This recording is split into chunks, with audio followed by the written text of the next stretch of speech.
Hey, it's Tim Kerley from Atlantic Bay Mortgage Group here with your monthly Mortgage Minute.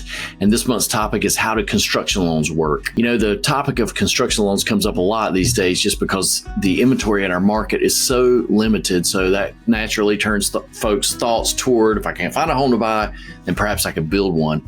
So I want to give you a real high-level overview of how the construction lending process works today. I'm not going to get too deep into it because it's just a few minutes video.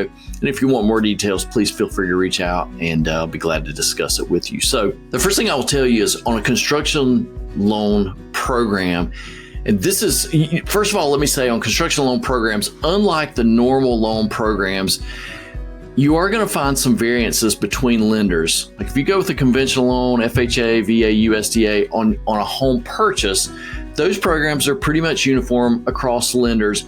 Construction loan is really just a vehicle to get you from point A to point B, to get you from the point where there isn't a house to the point where there is a house and you can get a permanent mortgage from one of these programs on that home. So that's why you will find some differences in the construction lending programs, but they all work about the same.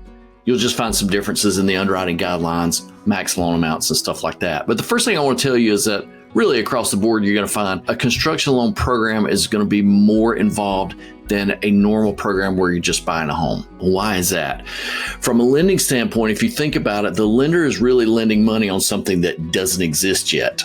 You know, you start the loan, there's no house there. To get to, with the point being to get to the point where there is a house there. So it is going to be more involved. The guidelines, the underwriting guidelines are going to be stricter than it would be on a normal home purchase.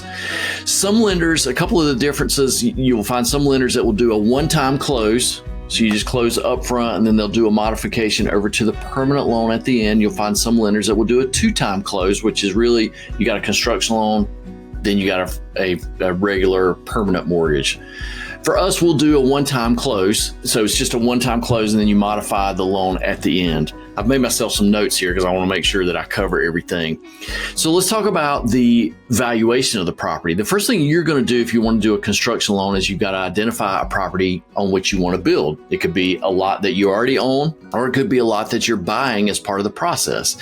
The other thing is that you need a builder to build the house, and you'll need some plans and specs so that the lender can understand what kind of house you're building and how big and what are the materials and that sort of thing. So once you have all that determined and you're going through the underwriting process, the lot address and the plans and specs will be provided to the appraiser, and the appraiser is going to do an upfront appraisal on the home as completed basis. The appraiser is going to do an appraisal report as if the home were already built, which is kind of interesting. And then as far as the amount that you can borrow, again, you'll find some differences among lenders on this. Some lenders are going to do 80%, some maybe do 90%.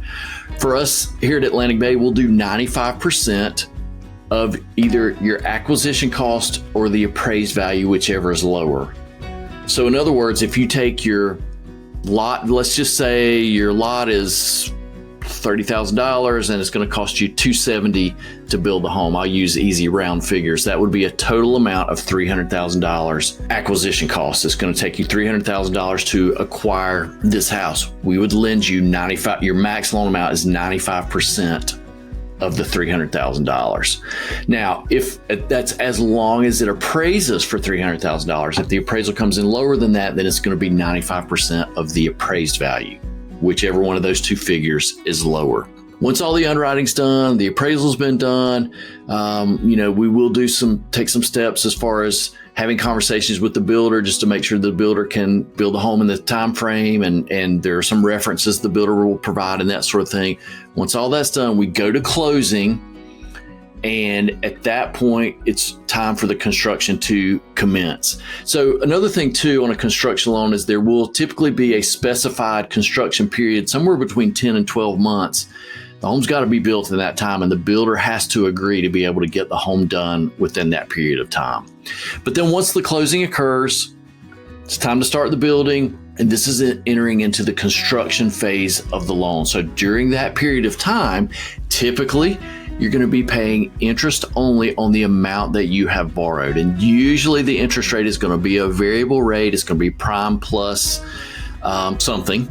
And so you would be paying interest. So, if your first draw on the construction loan is $50,000, you're only paying interest on the amount you have drawn. You would only be paying interest on that $50,000. But as the work progresses, and we would set up, or any lender would set up, a draw schedule with the builder.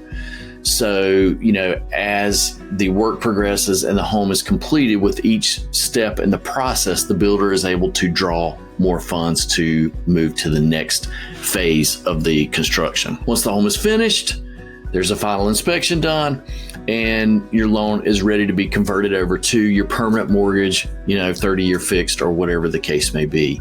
Many lenders also will offer like a long-term lock, so you get protected some on the interest rate during the construction period, so you don't get caught in a situation where rates have gone up and now, the house is finished and you end up with a much higher rate than maybe you had in the beginning. So there again, that's kind of a high-level overview of how the construction loan works. And if you have any more questions or have more specific questions or want to explore a construction loan, please feel free to reach out and I will be glad to answer any questions you have.